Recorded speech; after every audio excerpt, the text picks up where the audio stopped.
Un'impresa comune perché sarà un'impresa a vincere contro il partito del no che a Venezia purtroppo ha fatto tanti danni. È stato il candidato più atteso in questa campagna elettorale per Cafarsetti, mesi di corteggiamento da più parti politiche prima della decisione di scendere in campo.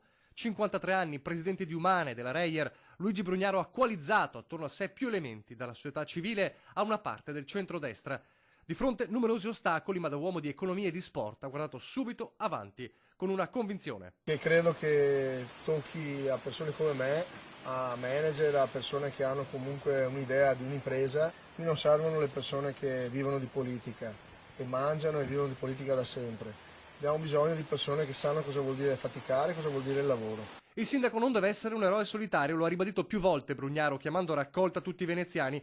È pronto alla battaglia dell'urna con la sua lista Brugnaro sindaco e quelle che lo sostengono: Forza Italia, Area Popolare, Malgara 2020, Civica Boraso.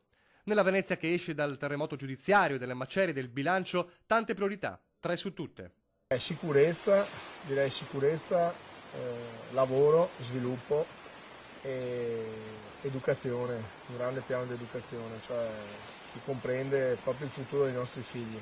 Non lo spaventa il digiuno da amministratore, anzi ne fa un elemento propositivo. Meglio ragionare da imprenditore, dice, o da uomo di sport. Irrinunciabile la metafora sul basket applicata alla politica che ha governato Venezia negli ultimi 20 anni. In una squadra quando uno non sa fare va in panchina.